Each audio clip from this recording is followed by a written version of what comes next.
Mateo. Vamos a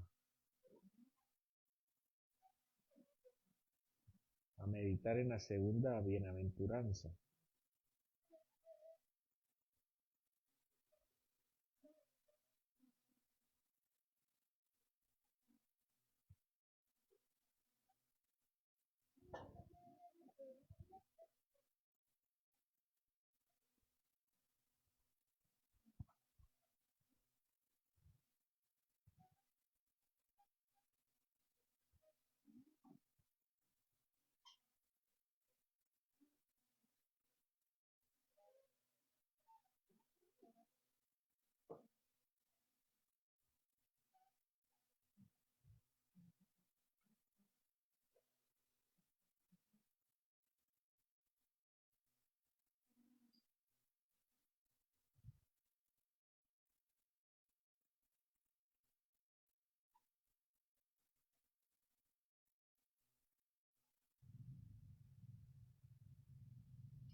Hermanos, nosotros conocemos muy bien el reino de los hombres, el reino de esta tierra. El reino de los hombres es visible, se puede palpar, y también conocemos acerca de las virtudes y conocemos sobre todo las desgracias del reino de los hombres. Precisamente por esas desgracias solemos clamar para que Dios transforme nuestra situación.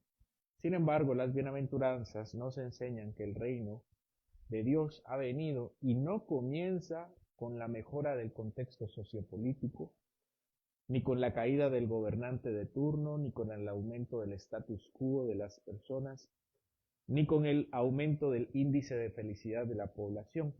El reino de Dios comienza en otro lugar, en el corazón del hombre.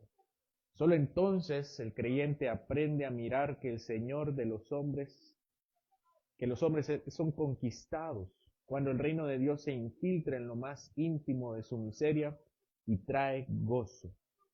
Por eso nuestro Señor describe 9 aspectos de la vida en los que su reino avanza silenciosa pero poderosamente en medio del reino de este mundo.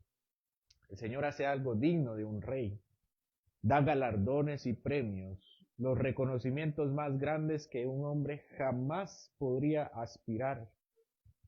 Es anunciado en las bienaventuranzas. Y tenemos acá, bienaventurados, dice, muy felices, completamente gozosos. ¿Quién de nosotros, hermanos, no aspira a la felicidad? No es por eso que hacemos lo que hacemos, sino para ser más felices.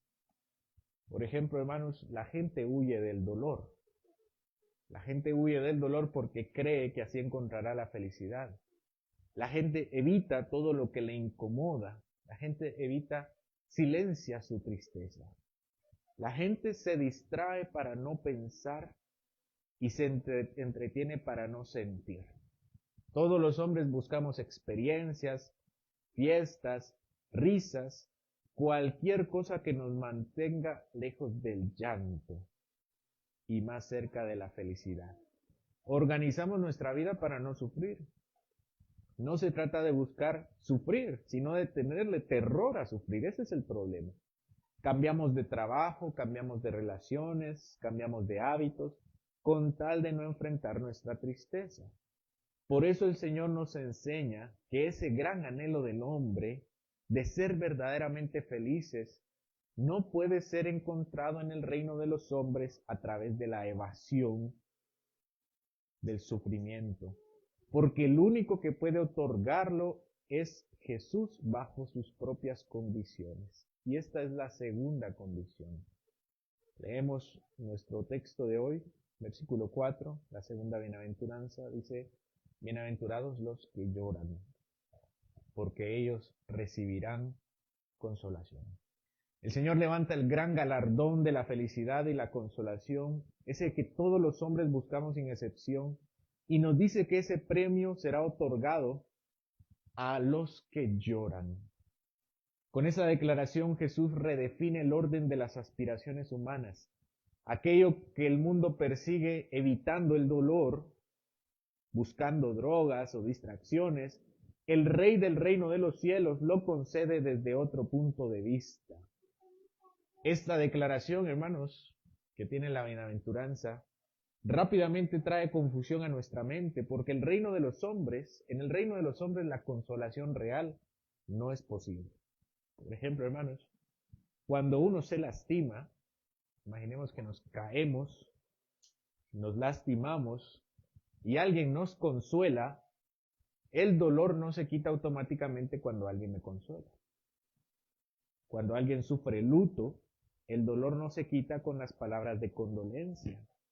Si alguien me lastima, el dolor no se me quita cuando me piden perdón. Los hombres, con todos sus avances en tecnología, podemos hacer poco con el verdadero dolor y sufrimiento. Pero en el reino de los cielos no funciona así. En el reino de los cielos, el que llora será consolado. Y agrega algo más difícil de entender, porque dice, los que lloran serán felices. Los que lloran serán bienaventurados. ¿Qué es llorar, hermano? ¿No sería más lógico que dijera que el que siempre está alegre, tranquilo, ese será verdaderamente feliz? Naturalmente asociamos la felicidad con la comodidad, con la estabilidad, con el bienestar, incluso en términos espirituales. Pero pensemos bien en la despreocupación. Pensemos, el que nunca le duele nada, no reflexiona. El que siempre está cómodo, no clama al Señor. El que vive sin aflicciones, pierde toda noción de necesidad de consuelo. En cambio, hermanos, el llanto significa vivir con dolor. Dolor de la miseria de este mundo, de todos los males que trae este mundo y el dolor que viene dentro de nosotros. No significa vivir amargado, significa vivir sensible, consciente, sabiendo lo que vemos y lo que somos. Que nuestra condición actual todavía tiene muchas ruinas. El que llora vive en una actitud constante de entender la situación de este mundo. El que llora no es el que se queja poco. El que llora lo hace porque cree que no tiene nada. El que no llora es porque cree que no tiene nada que lamentar. ¿Qué ocurre cuando somos confrontados con nuestro pecado? ¿Qué ocurre cuando tenemos una pérdida? ¿Qué ocurre cuando sentimos la miseria de este mundo? Cuando somos asaltados, robados o cualquier otra de las desgracias que hay en este mundo. ¿Qué hacemos, hermano? Clamamos al Señor. Cuando nos sentimos bien y cuando nos sentimos estables, dejamos de clamar. Cuando tenemos abundancia, cuando nos sentimos prósperos, dejamos de clamar. Aprendemos a vivir anestesiados en este mundo y queremos más anestesia y más anestesia. Pero el que llora es constante en su clamor delante de Dios porque sabe su propia condición y sabe que este mundo no le permite vivir de esa manera.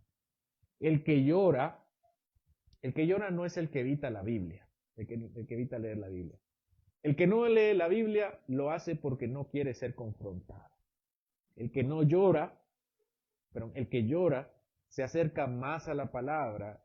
El que llora sabe que necesita más luz para entender el pecado y para entender las promesas en las cuales puede encontrar consuelo. Su aflicción lo lleva a leer más, a meditar más. En cambio, hermanos, el que vive despreocupado y satisfecho no siente ninguna urgencia de escuchar a Dios. El que llora busca más al Señor. No se conforma con una fe superficial. Su dolor lo empuja a acercarse y a abrir su corazón y a derramar sus cargas delante de Dios. La aflicción le enseña a permanecer mucho tiempo en oración, a examinarse con mayor cuidado, a depender cada vez más de su gracia. En cambio, el que siempre se siente bien, aprende a vivir sin el Señor. La comodidad lo vuelve descuidado espiritualmente y poco a poco deja de buscar al Señor con esa intensidad. Nuestro Señor nos dejó un cuadro hermoso de esta bienaventuranza en una estampa de su vida.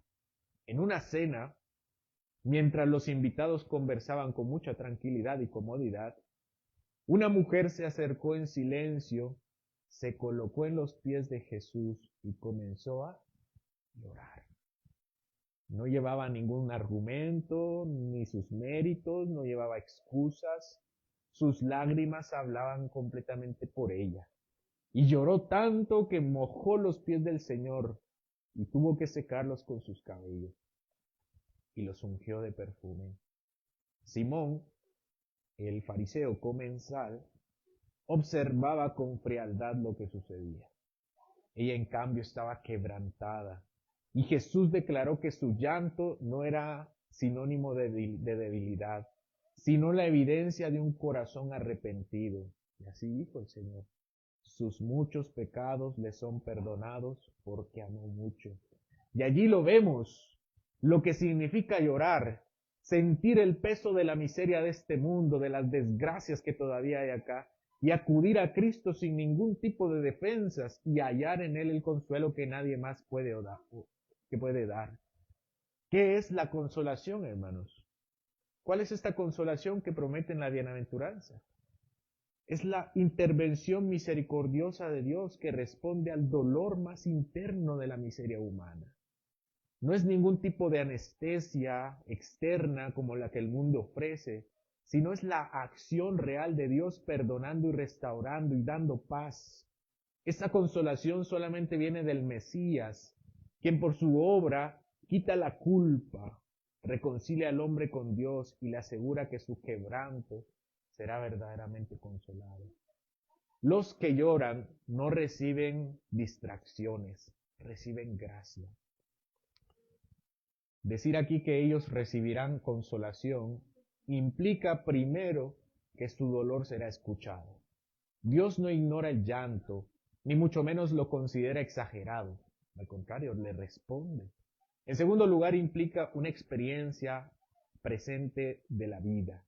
El consuelo comienza ahora, hoy, cuando el pecador oye el Evangelio y sabe que sus pecados han sido perdonados. Y finalmente, implica una esperanza futura. Todo sufrimiento será removido por completo cuando Cristo consume su reino. El que llora delante de Dios vive sostenido con este doble consuelo, el que empieza ya y el definitivo en el futuro. Esta promesa también marca una diferencia. Quienes suelen evitar el llanto, quienes endurecen su corazón para no llorar, o quienes prefieren anestesiar su conciencia, se privan de este consuelo. El que no reconoce su miseria, no busca misericordia. Y el que no busca su misericordia, no la recibe. Es algo muy sencillo. Solo los que lloran acuden al Consolador.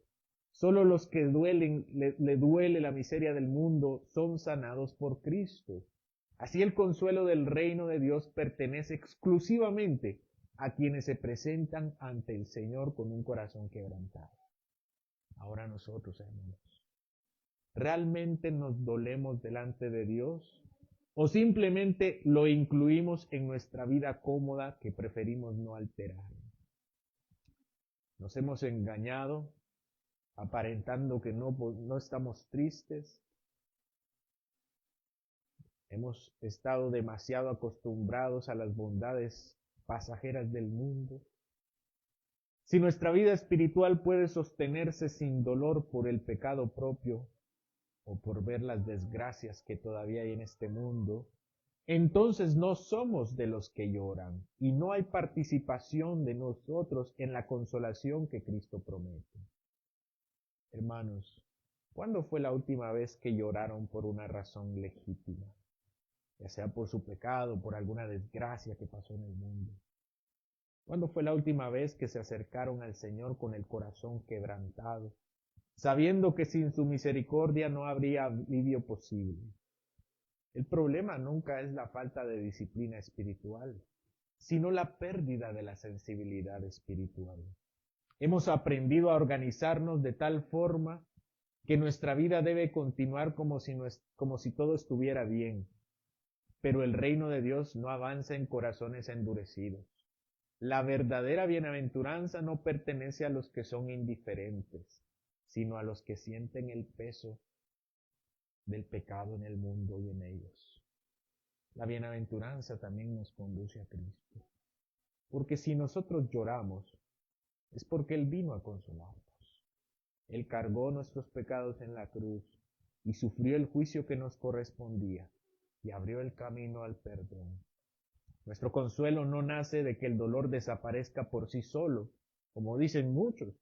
El tiempo curará las heridas. No, hermanos. Cristo trató la causa y raíz de nuestro dolor mediante su obra redentora. Por eso Jesús nos llama a acercarnos a Él con llanto, no a ocultarnos, no a distraernos, no a endurecernos, venir con arrepentimiento y fe, llevando nuestro pecado y nuestra tristeza al único que puede quitarlo. El que llora delante de Cristo no sale vacío, sale consolado por su gracia. Y así cerramos. Bienaventurados los que lloran. No porque el dolor sea bueno en sí mismo, sino porque Cristo es suficiente. La consolación pertenece a quienes reconocen la miseria de este mundo y acuden al Salvador que ya hizo todo para darnos paz. Amén. Señor, ayúdanos a entender que la única forma de recibir el galardón de la bienaventuranza es a través de reconocer que en este mundo hay muchas desgracias por las cuales debemos todavía dolernos. La delincuencia, la enfermedad, la muerte. Ayúdanos a no pretender que todo está bien. Que nuestro gozo nazca del entendimiento que solamente tú puedes dar felicidad. Que en este mundo hay muchos pozos con aguas amargas a los que solemos ir. Que estamos demasiado ocupados para no sentirnos tristes. Que intentamos distraernos para no ver la miseria del mundo. Y también tratamos de ocultar nuestros pecados que pueden traernos hacia abajo. Pero tú, Señor, hoy nos dices que el verdadero camino hacia la consolación es llorar ante ti. Te ruego, Señor, que cada uno de nosotros aprenda a derramar su corazón ante ti. Y no oculte su tristeza, porque si la ocultamos, Señor, no recibiremos la verdadera consolación. Que nos demos cuenta que no pertenecemos a este mundo, que todavía hay demasiada tristeza en las experiencias que encontramos acá, que seguimos caminando esperando también una gran consolación. Y ahí nos sentiremos verdaderamente felices. A entender que el reino de los hombres no puede darnos el perdón de nuestra vida, ni mucho menos puede sanar nuestras dolencias. Prospera tu reino en nosotros, Señor, para que podamos sentir verdaderamente la bienaventuranza prometida. Todo esto te lo rogamos en Cristo Jesús. Amén.